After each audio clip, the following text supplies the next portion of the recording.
you okay? hmm Hi, Madison. Hi, Israel. How are you doing? Nice to speak to you. Nice talking with you as well. Doing well. Uh-huh. Okay. Okay. Long time no see. Um, can you? Fantastic movie. Congratulations on the movie. I was the grand finale blew me away. When you got the script, were you given the same material the whole all the way through, or did you were you given just kind of 75% just to play with you a little bit to see where you took the film?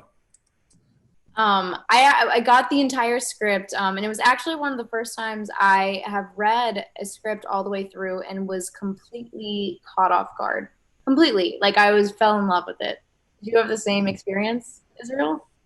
I did. I think Cass did a good job on putting our focus on one issue throughout the script, and by the time she kind of pulls the rug out from under you, it turns into a whole new script in itself. So I don't know. It was kind of hard to put down, and it was a lot of fun trying to figure out how we're gonna play these moments.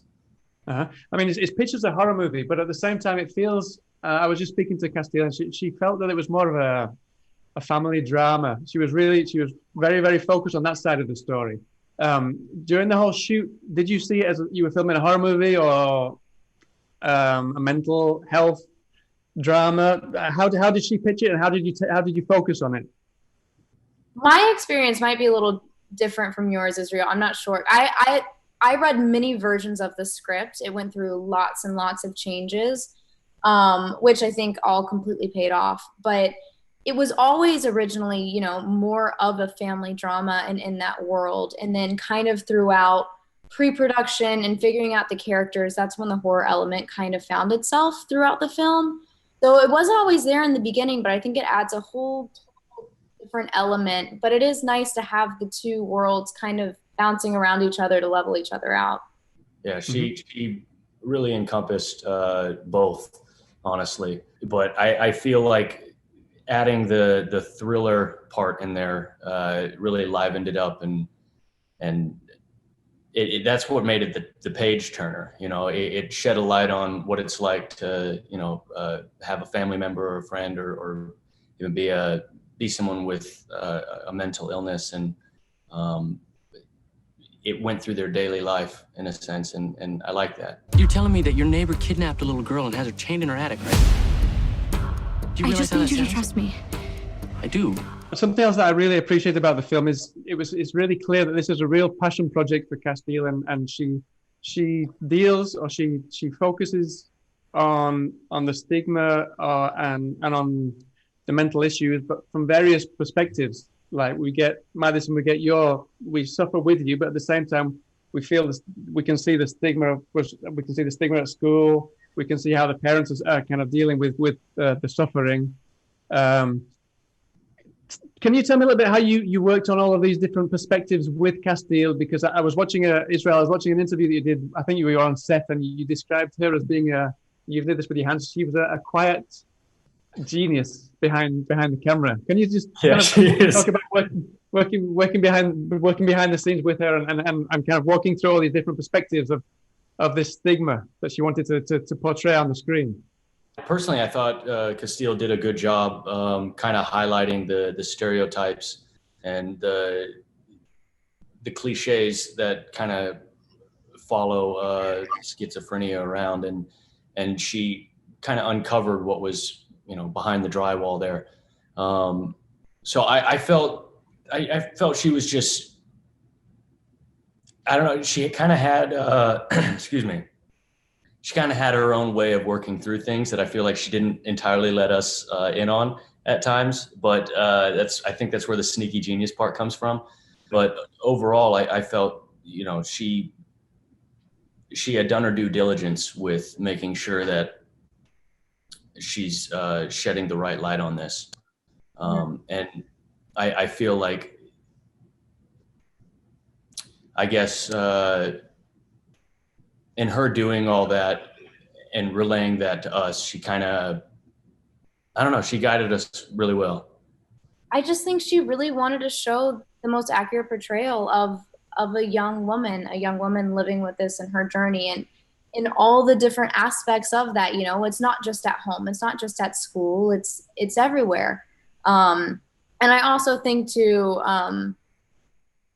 just, I mean, kind of going with what you said with stereotypes and portraying persons with mental illness as, you know, just like the villain or they're unworthy of love. And this was just not that at all. It was the complete opposite. And the point of this was, you know, Rain's an ordinary girl, and she just wants to be loved, and she wants to be understood, and she wants to be believed, I think, more than anything. So I think that was just really, you know, the main point that she tried to get across. She said she was feeling better. We see that regularly with schizophrenia, but it can't be cured. I'm glad that you mentioned there that you're not the villain of the film. And that I was speaking to Castille about the fact that we kind of turn horror tropes on their head, because usually the villain is someone who's kind of a psycho, you know, and you're even careful with the words like psycho and crazy in the film because of the stigmas with it. Can you talk did you see this detective side of the story as your way of shunning this attention that you were getting because of your schizophrenia? Did you approach it that way, Madison? You know, it's interesting because there's so many things happening. You know, Rain is dealing not only with witnessing her neighbor kidnapping a child, but also things in her personal life with her family. And then also she meets a boy that she's very much interested in, that people are trying to tell her it's not real. And so I think just balancing everything, I think she's just so desperate to prove something for once in her life and to get everyone on her side and to believe her. So I think for her, that determination is really what drives her to do all of these things, because she just wants to prove herself to everyone else, but also prove to her own personal self that, like, I know what I'm talking about. I know what I see.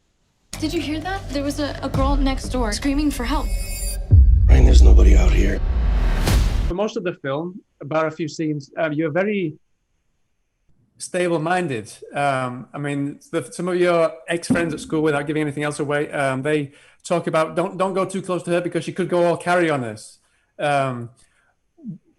Did you have kind of something? Were you very conscious, very aware when you were acting in these scenes to not overplay the schizophrenia? Because there's a lot of films that have overplayed and it just doesn't come across realistic. It doesn't feel authentic. Yeah, I mean, it was a challenge. It was a balance, and schizophrenia is different for every single person. Everybody's journey is so different from one to the other. You know, there are people who have auditory hallucinations, visual hallucinations, sometimes just paranoia and disorganized thoughts. And that was really something I worked with Castille with, you know, as far as what does Rain struggle with and what does that look like? And often on the day, you know, we would go there and then we'd reel it in and just try to give the most truthful performance to the circumstances that we possibly could, because the last thing we wanted to do was give a performance that was inauthentic. And okay, kind of to add on to that real quick, I feel like, you know, people with schizophrenia and other mental illnesses, they are still normal people.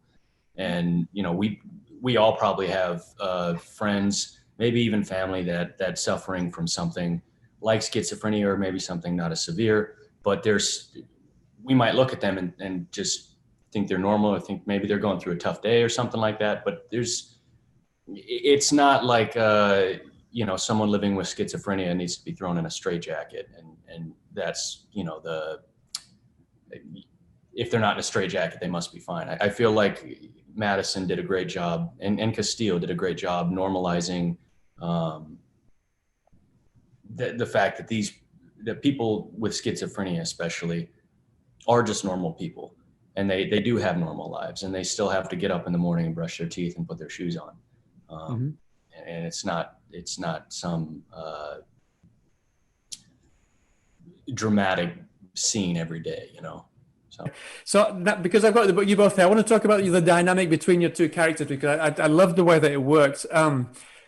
Israel, I couldn't help getting, I mean, I got the sense that you were kind of oblivious to her, what was going on with her. No, you didn't mind. I mean, you even said to her that you don't need to apologize for being who you are. You just are who you are. There's no need to apologize for it. And I love that line. But at the same time, I felt it was almost in a way you were almost you were bringing something from Happy Death Day in the way that you were trying to help this girl who's got this incomprehensible problem going on, and you kind of, it doesn't matter, I'm going to help her regardless of everything else and what everyone else says. Did you bring things from that franchise with you to this one to help you in this role?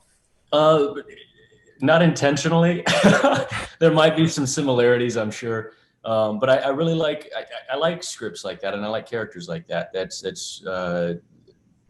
there to support, there to, you know, there to care. You know, I like playing villains. I like playing, you know, people with loads of other problems. But it's nice, and it's, I don't know, it's comforting being there for somebody and caring for somebody. And yeah, that scene, it's one of my favorite lines in the film is, you know, you don't have to apologize for having, I forget exactly what it was, like, you know, heart disease or something like that. It's just, it's nice. It's nice being a character that, that you can understand or try to understand, and have an open ear and have an open mind. So yeah, not intentionally was I trying to make Caleb Cartery, but you know, I feel like, I guess there are some similarities that I overlooked a little bit. I mean, talking of being able to relate to the person that you're playing, there was a mention in the film when I think you're in the dining room at the and Caleb says everyone's on the telephones, and I was reading some quotes that you've said, Israel, over the past in interviews, and I think you're kind of fed up that people, or you're saddened by the fact that we're kind of every 10 seconds looking at the telephone to see if anyone's retweeted or everything's. Was that just by chance that you felt the same way as this character, or was that something that you brought to the film yourself? I feel I'm a little hypocritical in saying that I hate technology, because I do. I actually just got a new phone, and it's been giving me a problem every single day. But I feel at the end of the day, we are losing touch with who we care about and who are around. And yeah, I was more than happy to you know, play with that in Caleb's mind. So it was nice. Okay, that's brilliant. Well, thank you so much for your time. So good to speak to you, and I wish you the best luck with the film, and hope to speak to you again about something soon. Yes, sir. Thank you, Howard. All right.